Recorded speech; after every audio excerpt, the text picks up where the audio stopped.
네, 안녕하세요. 네, 비전 강의 계속되고 있습니다. 이제 큰 1단원이 끝났어요. 총 3단원으로 되어 있는데, 1은 성부 하나님의 비전. 하나님이 어디를 바라보고 계신가? 하나님의 눈에 대한 것이고, 두 번째 큰 단어는 이제 예수 그리스도의 비전이죠. 예수님의 눈은 어디를, 무엇을 바라보고 계신가? 3단원을 보겠어요. 네, 성령 하나님의 비전. 성령의 눈은 무엇을 바라보고 누구를 찾고 계신가, 그렇게 구성을 제가 했습니다. 이제 큰 1단원이 끝났고요. 놀라운 거는 지난번 마지막 바로 직전 강의는 왜 그랬는지 모르겠어요. 6강의 3, 세 번째 엘리야와 비전과 기대는 제 구독자가 36명인데 조회수가 60회예요. 그리고 페이스북에 연동해서 광고도 안 했는데 별 효과도 없어서 안 했는데, 더 많이 했을 때는 막 20 몇 회 보더니 안 하니까 효과가 더 좋네요. 이것도 안 해야 되겠어요. 자, 7번째 강의인데요. 7강의 주제는 성육신 비전입니다. 왜 하나님의 아들은 사람이 되셨을까? 그런 내용이죠. 네, 요한복음 1장 1절을 잠깐 읽어드리겠습니다. 태초에 말씀이 계시니라. 이 말씀이 하나님과 함께 계셨으니 이 말씀은 곧 하나님이시라. 14절입니다. 말씀이 육신이 되어 우리 가운데 거하심에 우리가 그의 영광을 보니 아버지의 독생자의 영광이요 은혜와 진리가 충만하더라. 사실 요즘 우리가 잘 안 쓰는 말이죠. 젊은 세대는 모를 거예요. 독생자라는 말도 그렇고 성육신, 신학에서만 쓰는 말이죠. 너무 어려운 말인데, 그냥 쉽게 말하면 하나님의 아들은 왜 사람이 되셨는가? 하나님의 아들이 인간이 되셨다, 사람이 되셨다, 그런 거죠.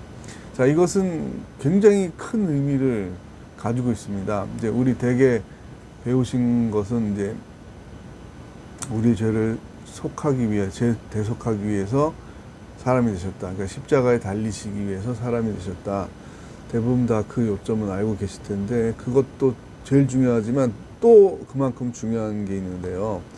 그건 뭐냐면 이 삶을 긍정하는 거죠. 물질 세계, 창조 세계를, 우리의 육체를 포함한 창조 세계를 긍정하는 의미가 있습니다. 왜 그리스 철학에서는요. 그래서 신들이 다신론이잖아요. 거기 신이 많은데 그 중에 열등한 신은 물질 세계를 관장한다. 그래서 심지어 이 창조주 하나님, 물질을 만든 신은 이 신의 등급에서 그 하위 그룹에 속할 것이다.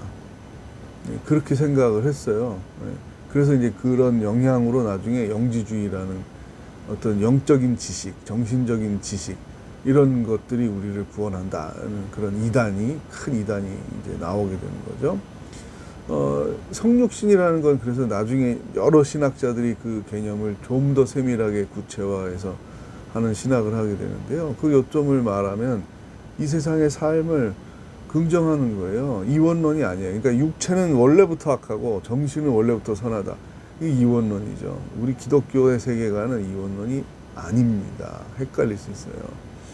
그러니까 육체적인 욕망과 탐욕을 경계하는 것이지 육체 자체가 악한 것이 아니에요. 그렇게 되면 하나님이 창조를 잘못한 거죠. 그래서 창조론에 관련된 이단이 굉장히 많아지게 됩니다. 여러분 뭐 귀신 쫓는 그 베레아 이단 성락교회 김기동 목사, 거기도 왜 이단인가 하면은 처음에 출발이야 뭐 목회 임상적으로 병 들리고 뭐 귀신 들린 것 같고 막 발작하고 이러니까 열심히 기도해 주니까 그게 차도가 있었죠. 낫죠. 그런데 그것까지는 좋은데 그걸 자꾸 신학화하려고 그랬어요.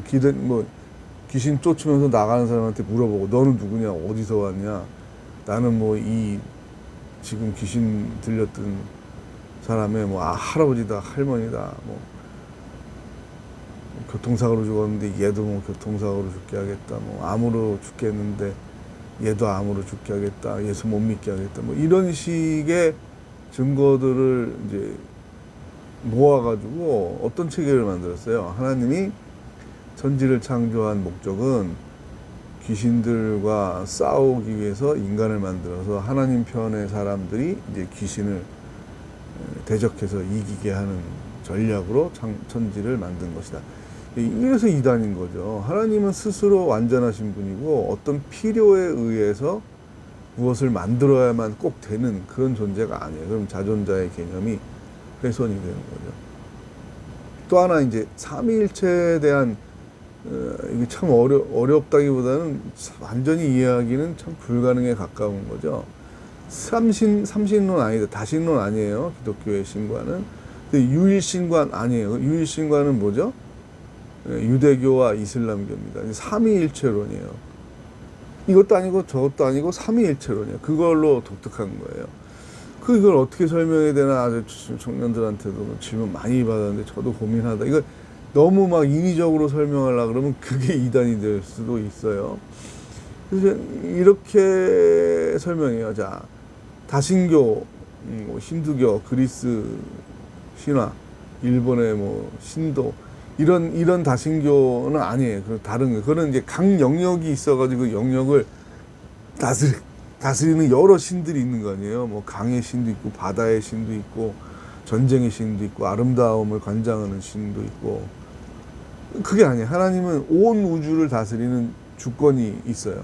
그런데 그런 하나님이 여럿이냐? 아니에요. 그거는 유일한 건 맞는데 삼위, 세 위격으로 존재해요. 성부, 성자, 성령으로. 그 관계를 어떻게 설명하냐? 저는 이렇게 설명합니다.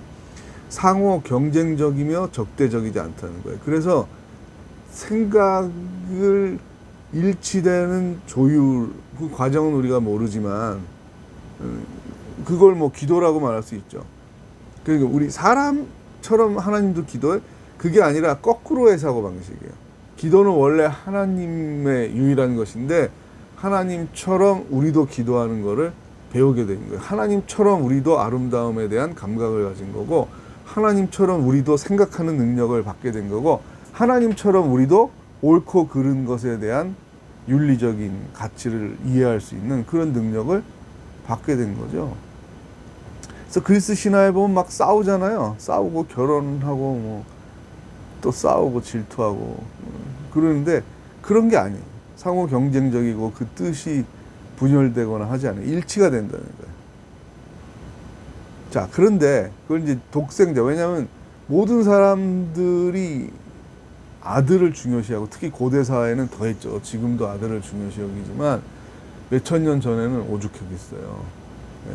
딸들은 족보에 올리지도 않는 숫자로 세지도 않는 그런 시대를 인류가 오래 살았잖아요. 그래서 저는 모르겠어요. 이것도 명확히 그렇다라고 말하면 또 이단 논쟁에 빠질 수 있어서 참 고민을 한 거예요. 왜 잘못 이해를 하면 성자 하나님, 그러니까 이건 아들, 성을 자꾸 생각하게 되잖아요. 성부 하나님, 아버지, 남성. 그러면 성령은 여자신이네. 이렇게 생각하기가 쉽다는 거죠. 그래서 두 분이 결혼해서 낳은 게 예수님이구나. 이러면 좀 이해가 빠르죠. 근데 유럽의 많은 그 이전의 종교들은 여신들을 가지고 있었잖아요. 그래서 이제 마리아 또 발전하게 된 거라고 보여요. 왜냐면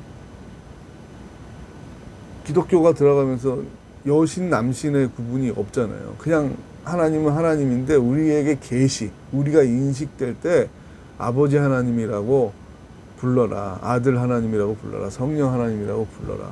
그럼 여신은 없잖아요. 그럼 여신은 없었기 때문에 여신에 대한 갈급함이 있는 사람들이 그러면 마리아 상을 만들어 놓고 마리아에게 기도를 하면 여성이고 모성의 따뜻함이잖아요.